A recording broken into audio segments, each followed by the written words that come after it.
Here's an update on the clutch situation in the ramp truck. That's the slave cylinder.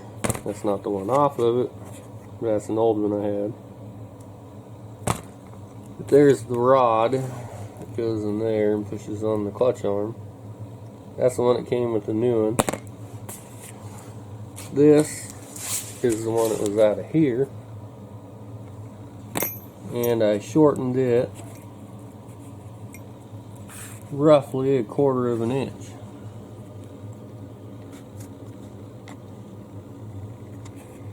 Which you can see that. And I also ground on it here. I thought maybe it was binding in the clutch arm, but I don't believe it was. And I also had the hydraulic setup. It was in the MG 4500 bell housing, which is there. Still got the line and everything hooked to it. The master cylinder, it's all still hooked together. And then all the line, and there's a slave cylinder off it, but it had a rod in it also. And it actually was smaller on the tip. But it was made that way, it was machined that way, not ground on by somebody like me. So I shortened it same length as this one, because that one wasn't working too bad.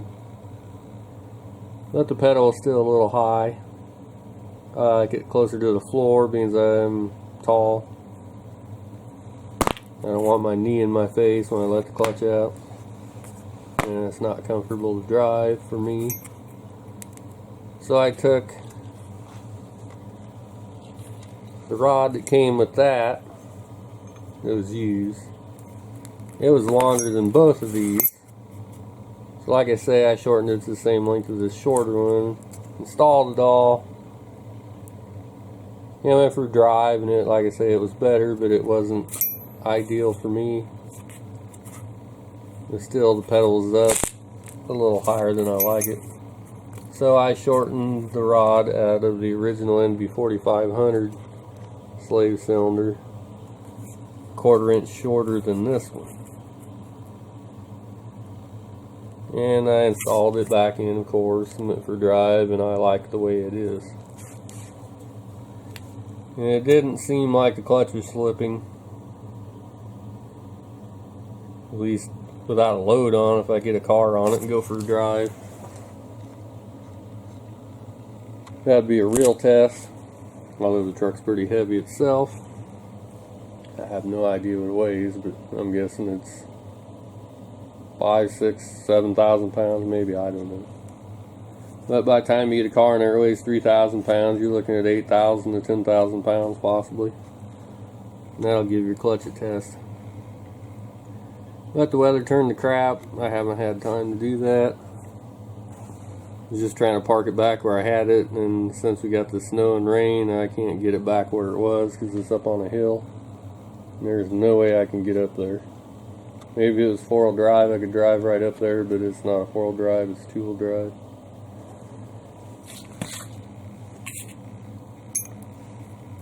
But I was hoping I was done crawling underneath the damn thing. And I still had to crawl underneath to change all this stuff. And that was a pain in the ass because I was underneath it probably, I don't know how many more times, because I was gradually going shorter. Didn't want to go too much. I wouldn't doubt if I was underneath it another 6, 7 times changing these rods. And also, a couple times I didn't even put this boot back on because trying to line all that stuff up underneath there is a pain in the ass. So when I did finally get the rod in it, it was out of this one that I liked. I didn't have the boot on it. I still had to take it apart, put the boot on, put the rod back in it, and tighten it all down, all that good stuff. And then also the new one, these studs,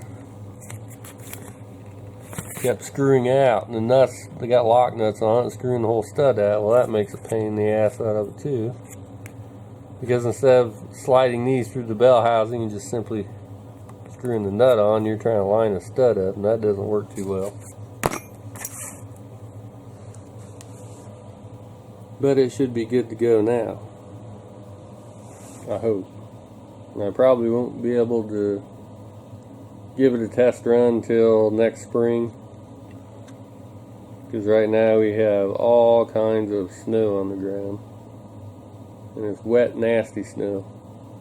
And you could build snowmen, you could have a heck of a snowball fight if you wanted to do that.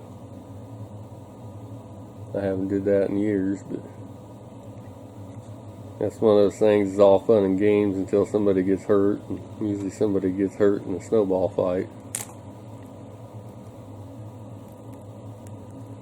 And if you're the one that gets hurt, it's no fun. But it's fun winging snowballs at people. As long as you don't get hit, I guess. Anyways, this will probably be about the last video on the ramp truck until spring. I have some bucket seats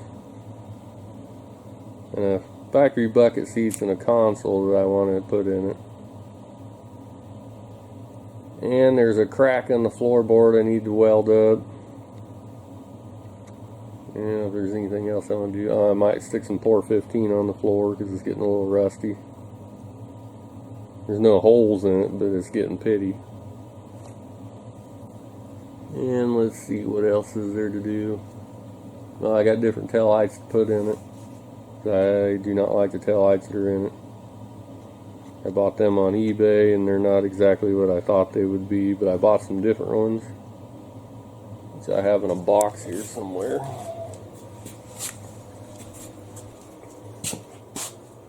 They're in these boxes here. I like these tail lights much better. Reason being, they're just a tail light. They don't have a backup light in them. They don't have like what I'd call foreign car tail lights. They got a yellow for the turn and a red for your brake, whereas the older vehicles were just red. You had red tail lights, you hit the brakes, they got brighter, you turn your turn signal on, they got brighter. It's a lot simpler to wire. They could use ground. I think black's ground. There's not, unless it's like a household wiring, black could be hot. White could be ground or black could be ground. I can't remember. I'm sure these are made in China, so I'm sure they're probably like household still. What the heck that is off that? I guess that's off that. I'll have to put those in the back, do some cutting and welding. Exhaust is on, all that stuff's done. It should be done underneath, I hope.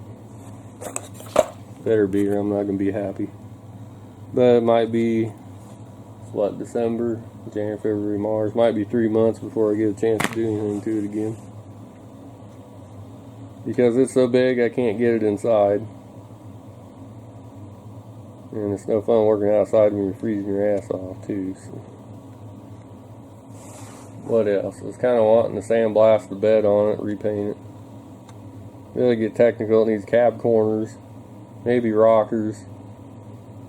I mean, they don't look that bad, but there's a lot of gunk that fell down in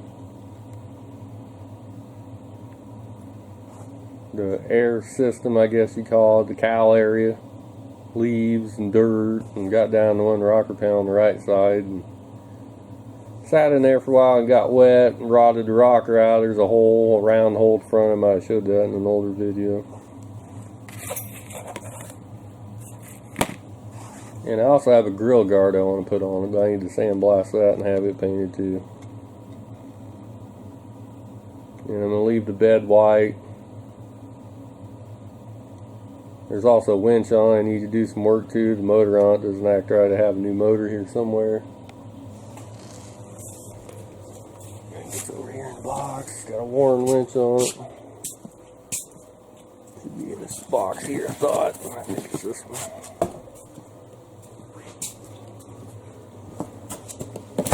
Should be a brand new motor for it.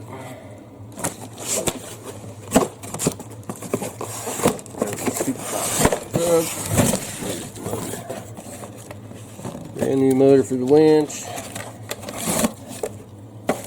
Install that. Redo the wiring on the winch because it's not that great. Cables on it are green. I did take the original Warren motor apart, and it smells like it got hot once. So I tried to wire back up and it doesn't act like it wants to work. I did have it working on the ground, testing it. Just by hooking a battery to the studs, it would work. Once it was all bolted together and hooked back up the way they had it, it didn't want to work. So, and I also got to mount a spare tire on it, which I have a couple spare tires. Like there's one. I do have another one. It's probably more suited for a spare tire. This one's got pretty good tread on it. The other one's not as good a tread. This will work out fine for a spare tire.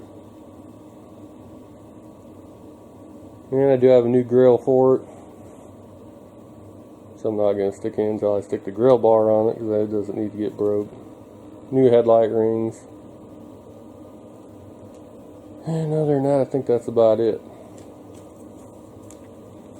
And it might be a while before you see any more on this. Or on the ramp truck, I should say. I also wanted to add another thing I had to do to the ramp truck. After I got the clutch figured out, I went for a drive or two, and it was not running like it should. And from experience of tuning vehicles over the years, it was obvious to me that it was too lean in the primaries. So, I remember when I rebuilt the car, but it was all, I looked up the specs on it, what it had for jets and everything. It was stock. I couldn't remember what was in it, but it ended up having 72 primary jets in it. And I installed 75s. And after I went for a drive, the 75s in it, it ran way better. It was actually throttle responsive. So when you push down on the pedal, it went instead of struggling. It's not good to drive around in a vehicle that's too lean. You're liable to burn something up. But anyways, that's just a little tidbit, I guess, on this. It's basically mostly done. I haven't really gone for a good long drive. Probably 2 or 3 miles is as far as I went. Been meaning to do a longer run, but just haven't had time. The weather's turned to crap. We've gotten a bunch of snow. Most of it's melting. Still some left. And I didn't really want to drive this around on the highways that they put salt or calcium chloride on. Don't need to rot it out. Most of my plan is to haul my race car to the track with it. Maybe go get a car I bought or something. Or get somebody I know's car broke down along the road. You never know. But anyways, this is probably it for this year. I think tomorrow is Christmas, so Merry Christmas and a Happy New Year.